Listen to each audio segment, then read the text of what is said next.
Hello, welcome to another Eagle 6 video. We're going to be testing the M4 Socom here, customer's build.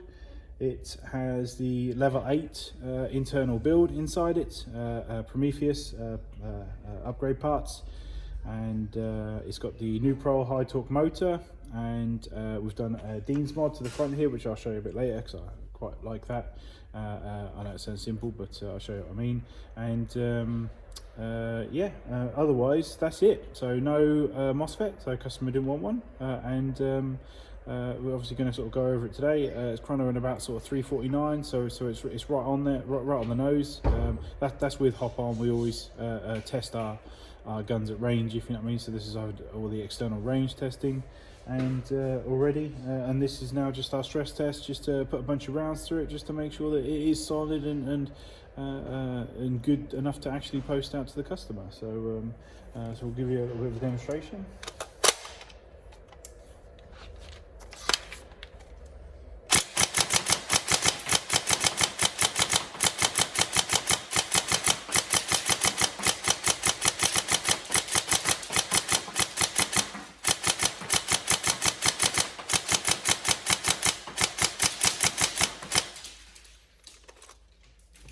No MOSFET, but really good trigger response. It does mean that you have to make sure you got that trigger discipline there,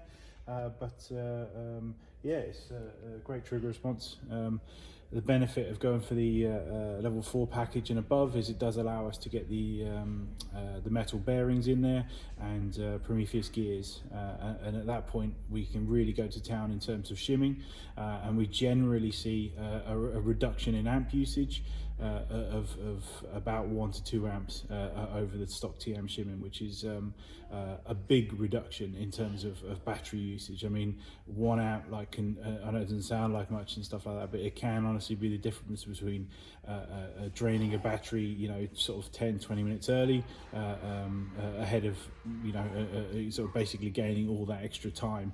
And sometimes, you know, we've tested guns that have an amp usage, like I say, have that extra 1 to 2 amps, and things start happening, like motors getting hot, and you know, obviously excess battery usage. So it's incredibly important that the gearboxes have, you know, as low as possible amp usage.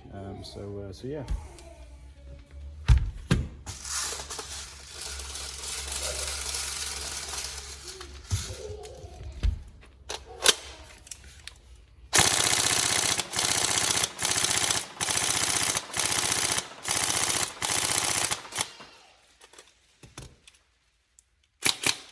That rate of fire is fantastic, you know, for this particular for next gen recoil. It's borderline getting on the way of too much, you know. So I mean, there are other builds out there that need 11 volt to get to what we've achieved, just by, you know, incredible, you know, having that attention to detail on the shimming, and obviously those upgrade parts, which some people say aren't necessary, but here we've gained all this extra, you know, without a MOSFET, you know, and on a 7.4 volt battery. So having that attention to detail can really, you know, give you such an amazing high performance build.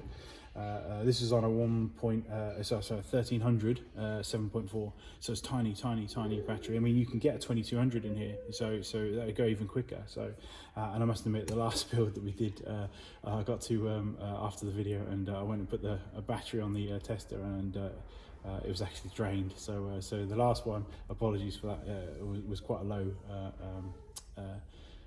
power battery, if you know what I mean, but it's still fantastic performance for that. And this is obviously a fully charged 1300 7.4. So we'll drive a few more rounds through it.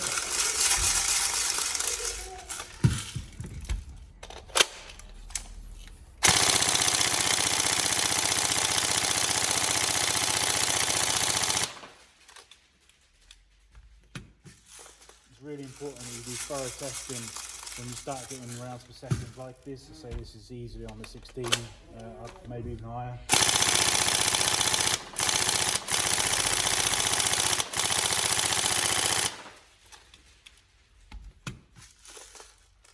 We do products that can help with these, which is the Eagle 6 upgrade spring. We quite like using that because that will create a bit more load, so therefore reduce that rate of fire a little bit, but again you can then translate that into a bit more felt recoil effect, which is essentially why the recoil spring we recommend for guns that are performing very well, almost too well, you know, just to kind of tone them down a touch, but you get gains for that.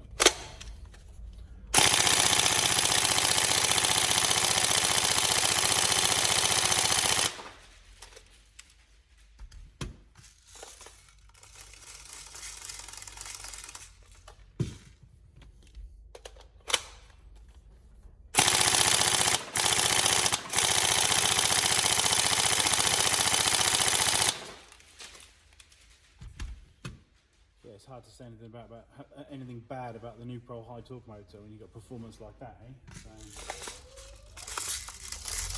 So, we actually like it. I mean, yeah, it requires a little bit more effort in terms of the shimming, but as long as you're shimming to the motor and the grip and not the other way around, i.e. bringing the motor and the grip to the shim, to the gears, then you'll never have a problem with motor compatibility or grip compatibility or anything like that. So you just remember the orientation of how you're meant to be doing it. Like I say, you don't shim, and then when everything's done and all back together again, adjust your motor height and bring the motor to the shimming. Yeah, so you set the grip, you set the motor, and then you build everything around that. Yeah, so you bring everything to that, and then that way you're guaranteeing that you're not then going to just stick on a grip, stick on a motor that has some kind of weird crazy angle, or sticks in too far, or pinion is way too big, if you know what I mean, or it's longer. So some motors are physically longer, you know, or has a particular pitch or angle that's then going to cause you a problem that you just can't get away with just motor height adjusting. But for, I mean, you know, to be fair, most people get away with that. So, but it's those edge cases where people wonder why the fuck is this happening, and that's why. So, but yeah, August 6 more.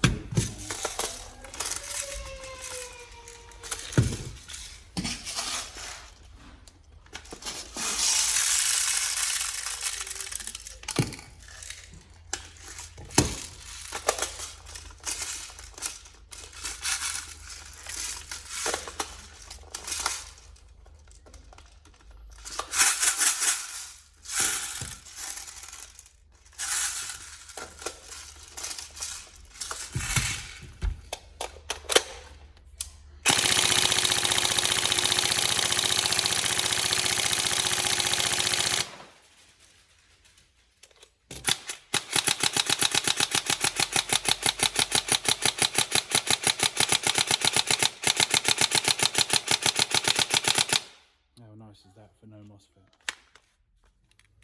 Enjoy. Oh, yes, hot rubber.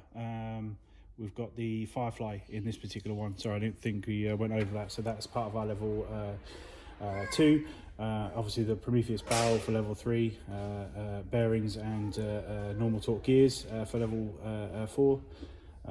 Obviously Eagle 6 spring for you know, for level 1, and then obviously progressively up our you know, Prometheus upgrades therein. So yeah, cool. And obviously our usual gearbox stuff, if you know what I mean, that we do just to make sure that we get this kind of performance, if you know what I mean, for you. So that's reliable.